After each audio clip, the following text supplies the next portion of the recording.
Atos, capítulo 4.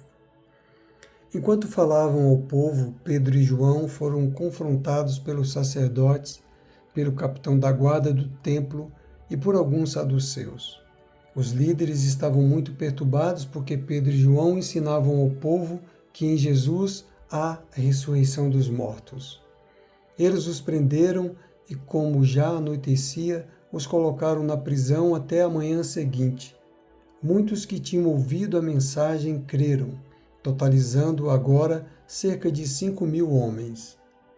No dia seguinte, o conselho das autoridades, dos líderes do povo e dos mestres da lei se reuniu em Jerusalém.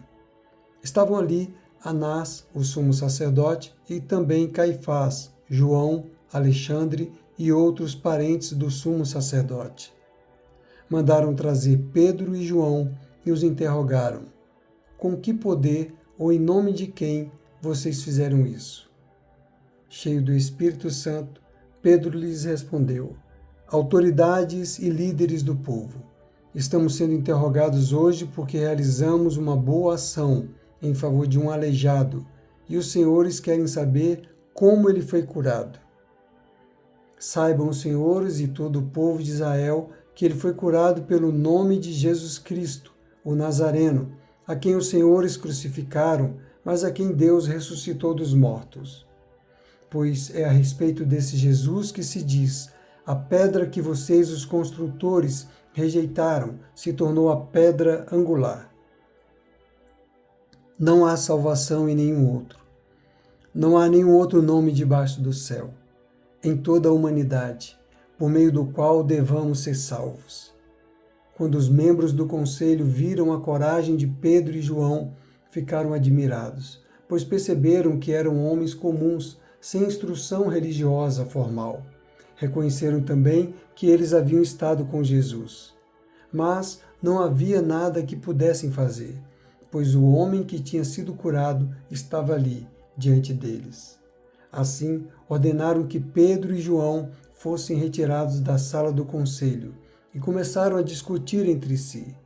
Que faremos com esses homens? Perguntavam uns aos outros. Não podemos negar que realizaram um sinal, como todos em Jerusalém sabem.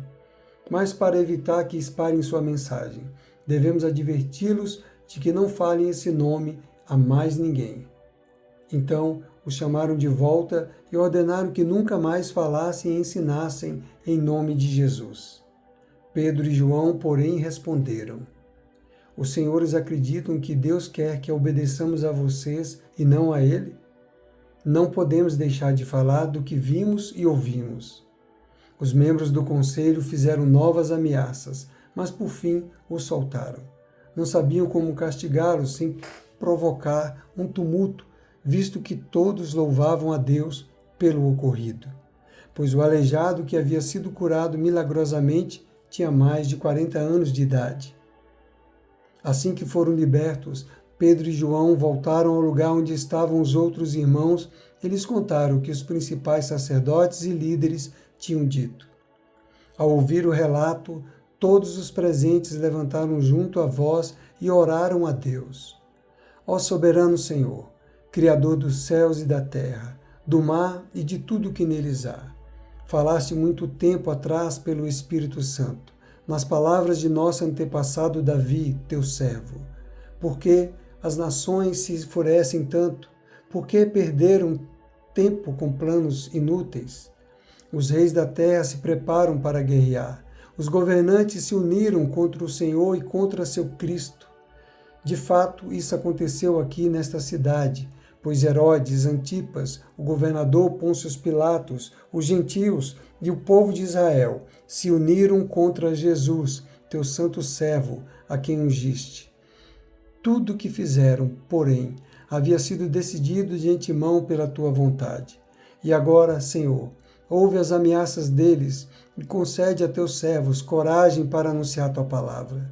Estende tua mão com poder para curar, e que sinais e maravilhas sejam realizados por meio do nome de teu santo servo Jesus. Depois dessa oração, o lugar onde estavam reunidos tremeu, e todos ficaram cheios do Espírito Santo e pregavam corajosamente a palavra de Deus. Todos os que creram estavam unidos em coração e mente. Não se consideravam donos de seus bens, de modo que compartilhavam tudo o que tinham. Com grande poder, os apóstolos davam testemunho da ressurreição do Senhor Jesus, e sobre todos eles havia grande graça. Entre eles não havia necessitados, pois quem possuía terras ou casas vendia o que era seu, e levava o dinheiro aos apóstolos, para que dessem aos que precisavam de ajuda. José, a quem os apóstolos deram o nome Barnabé, que significa filho do encorajamento, era da tribo de Levi e tinha nascido na ilha de Chipre. Ele vendeu um campo que possuía e entregou o dinheiro aos apóstolos.